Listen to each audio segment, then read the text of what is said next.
Hi guys, I'm live. I'm just out on my front porch. How you guys doing? I'm gonna light my incense for the day. Thank you, Foom, for suggesting that for helping me, center myself no matter what my external situations are. So I'm gonna light my incense today.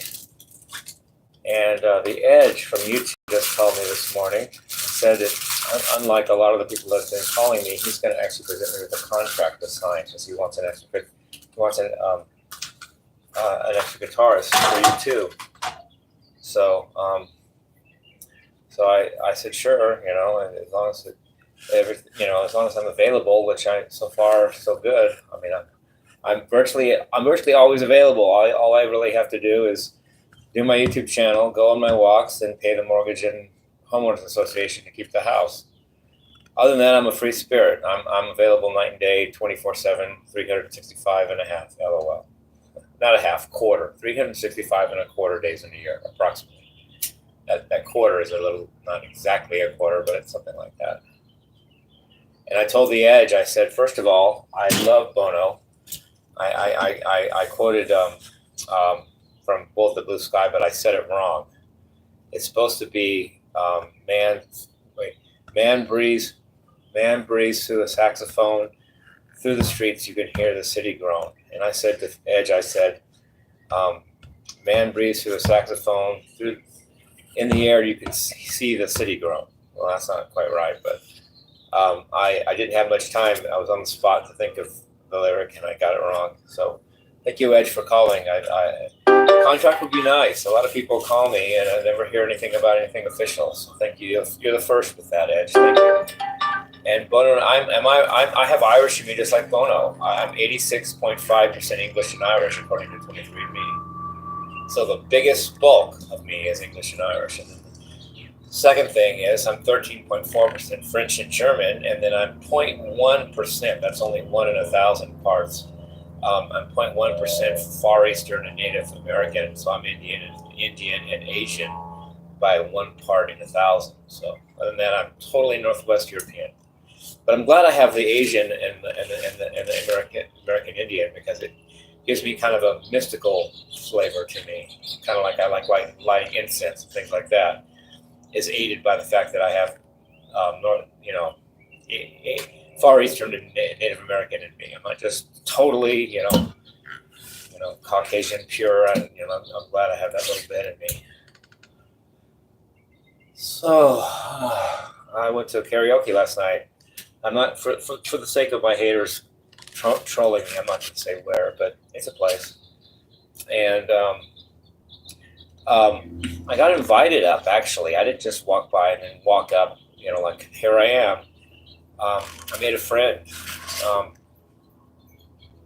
She goes by Elizabeth or Ellie Hammer, like Hammer, and she invited me up. She said, "Hey, would you like to come sit with me?" And she knows me from around town, and I said, "Sure." So we hung out. She invited me up. I went in. There was no cover charge, and we hung out. And then she filmed my first karaoke of the night, which was "Beautiful Girls" by Van Halen. And then, since it was so in my mind, and I love that song so much, I did "Beautiful Girls" for Monday today. But in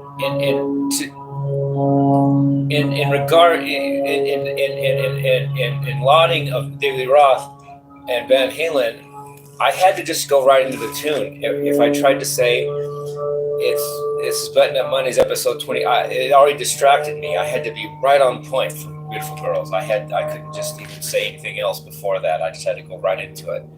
So that's a tribute to the complexity and the level of playing and singing and vibing that song has. You have to be focused on it. I can't just be saying I'm turning, and I had to go one to just go into it.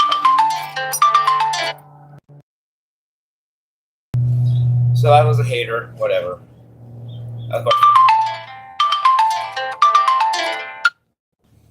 I hung up that time too. So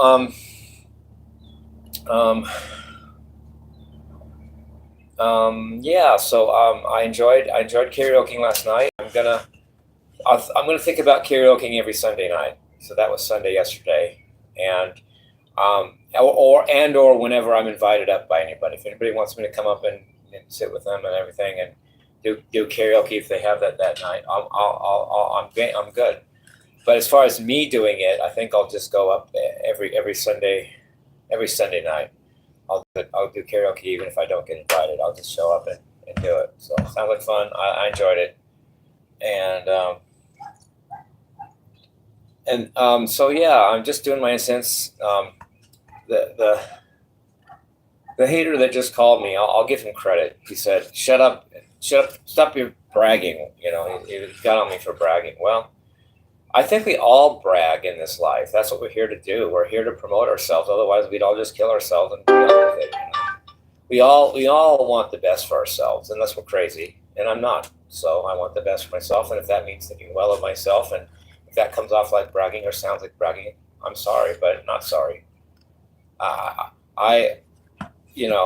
What do you want me to do? Say how much I suck? Well, you guys, the haters already take care of that. I get enough hate and negative crap about me from the haters themselves without me joining them.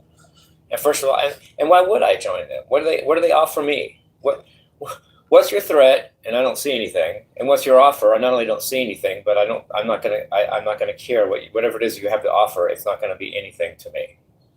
And plus, you haven't offered me anything, so it literally is nothing. And then even when you do, I'm going to say, "Well, too bad. It's not worth it. See ya, hater. I'm still doing me." I'm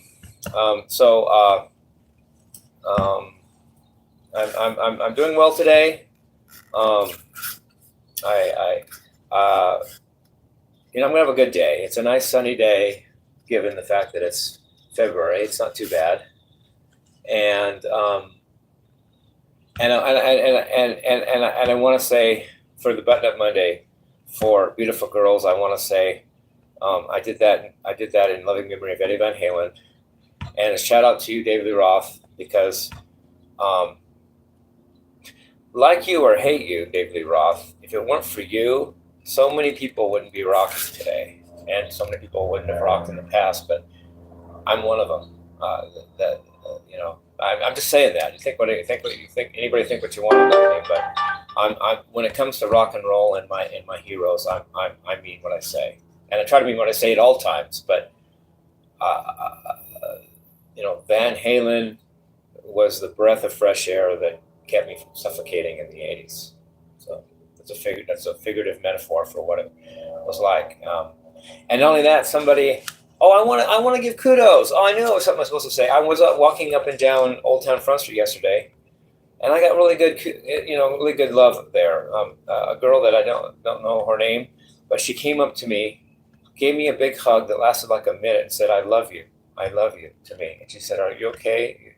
And I said, "Yes." She said, "I love you." And she asked me again, "Are you okay?" And I said, "I think so, but thank you." She gave me a hug. She said she loved me. And give me a hug, and it really meant so much to me. Thank you so much for that. I appreciate that.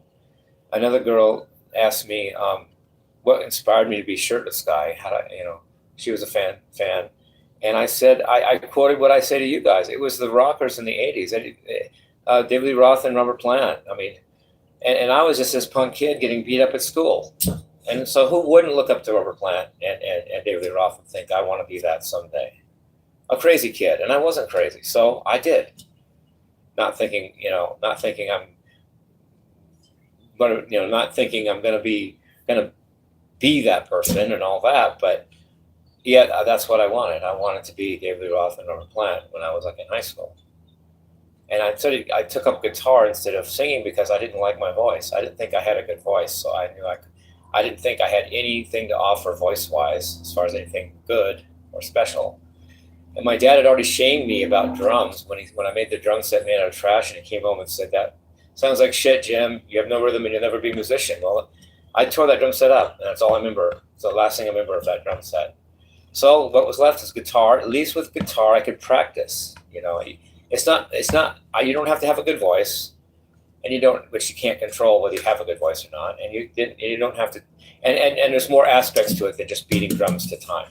There's actually melody and all that. And what's the best melody making instrument in rock and roll is guitar to me. I mean, there's bass, but that's more limited. Only has 4 strings. I like the 6 string. I like the guitar, and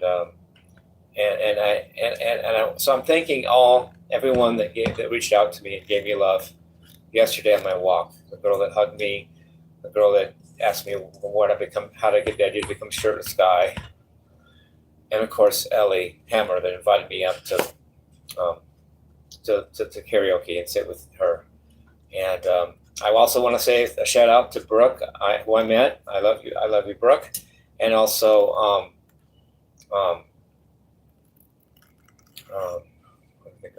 wait, I know her name.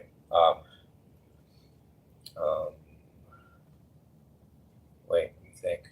I know her name. I'm just getting a brain fart. I'm thinking. Rosalba. She's cool. Thank you, Rosalba, for meeting me, talking with me. Rosalba, like Rosalba. I love you too, and thank you for hanging out with me and sharing good energy with me. And just looking forward to a good walk today. And I love this incense. I know it on the video, it looks like the incense is going into my eye or coming out of my head or coming out of my mouth, depending on how I hold it. It's funny when I watch it back and play back. Now, shout out to my David Roth family. David Roth, love you. Billy Sheehan, love you. Fum Fifuito, love you. Terrence Montgomery, love you. Little Alex, love you. And Johnny Blue Eyes, love you. And Kai, I love you too. I love you too. I've let the record show I've said nothing negative about you, Kai, at least in the last day. In fact, I've reached out to you. I've said good things about you. I've viewed all your videos again. I've liked them all. I commented on all of them, and I subscribed to your channel. And let's just rock out. If I get the chance, okay? Okay, there's that. If I never see you, I'm sorry. But if I do, and I'm on the bus and touring, well, what's better than having a fellow guitarist in there? So hey Kai, check this out. What's your idea of this lick? Well, there would be, without him, there would not be that person. I'd be like on my own, and I want someone to, a sounding board is a good thing. Hey Kai, do you like this lick? No, try it this way. What else do you want? I'm in a bus with David Lee Roth, Billy Sheehan, Kai, and these and the my close friends, Terrence, Johnny, and Alex, and Foom is there. So when I start to spin and loop and freak out, Foom will be right there to tell me to breathe and calm down and go back to my safe place and remember my mantra. So and I've heard that buses are very safe these days, and they're very comfortable, and you're almost like being in a hotel room. So I'm not gonna, so that's good, And David would hire the best drivers. He's not gonna hire. He's gonna know who he hires. He'll hire someone that can drive the damn thing right. So, and so once again, I know this may sound lame at this point, but I'm sorry for all the differences I've had with my Van Halen family and David Roth family, and all I can effing do is learn from it, don't repeat it, and do good today. And that's all I can say, David. If I didn't feel what I feel about you and your music, I wouldn't have chosen Beautiful Girls to karaoke right off, and I wouldn't have chosen to do Beautiful Girls on Button Up Monday. That wasn't staged for your benefit, so you could think I'm anything. I'm not. That's just what came out of me. I was at karaoke, and the first thing I thought I wanted to do was Beautiful Girls by Van Halen, and I did. And then after that, I wanted to do Don't Stop Me Now by Queen, but I thought of Van Halen first. And then when it was Button Up Monday today, I didn't know what to do, but I thought, wait a minute. Now I'm just thinking, someone's going to think I'm bragging, but I just thought, no one's done like an acoustic version with singing of Beautiful Girls. I don't think so. So that would be unique. It doesn't always have to be a ballad or a love song. Take a rocker and play it on the acoustic. Eddie did with what do you call it? My brain farts again. Spanish Fly, that you were supposed to tap on electric guitar, but Eddie said, screw it, I'm doing it on acoustic. He called it a nylon string job. It's exact words in the 80s. If you want to test that, Google it. Said I did it on a nylon string job. Okay. Well, why not do Beautiful Girls? And I enjoy doing it.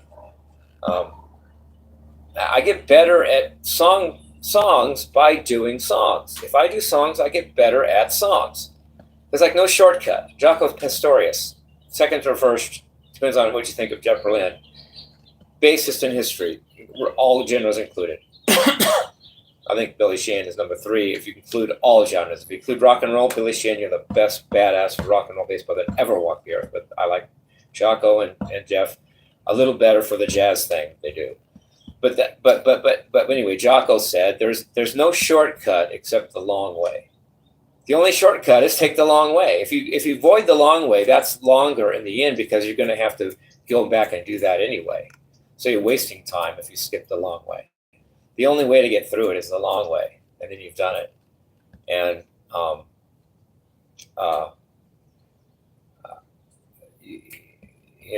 so like I'm saying,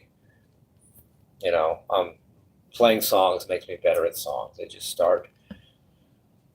And the Moderator, shout to you, Moderator. I don't do that much on live. I'm sorry, but the Moderator is not just my producer.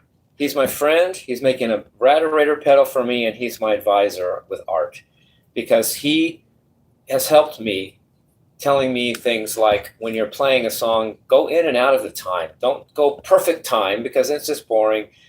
Act like you're going to mess up and then go into it at the end, like catch it, go back to it. And that's what's called, at least to me, swing. Swing is all about making the rhythm wrong for a minute, and then oh, but I know what I'm doing. Here it is, the way you wanted it. In the end, you're swinging the rhythm. You're swinging the duration of the notes is not perfectly even or symmetrical. It's swung to one side or the other, usually one side, and then you go back to the time, and it's not that bouncy thing. And I love that Beautiful Girls does that. For instance, just got that bouncy swing. And the Matter also has said to me. About my voice. Don't sing high pitched like this, like it's nasal. Sing from your diaphragm. Sing, come on, baby, light my fire. Sing from your diaphragm, and make sure the notes are good, and low notes are good too because they make you come up from the diaphragm. So that was his advice. It helped me get through Money Today because I kind of think I was going for that bouncy swing, kind of sounding like you're. I was seaside, sitting, just smoking and drinking ringside, on top of the world. Oh yeah, it's got that feeling of getting out of the rhythm. It's not just perfectly straight, and that's swing. And the Matter helped me with that. And then with the voice, don't go, well, seaside, sitting and down. That sounds like cheesy. It sounds like Elvin Chipmunk or something. Do it from the seaside, just smoking and drinking on ringside. Make it from the diaphragm.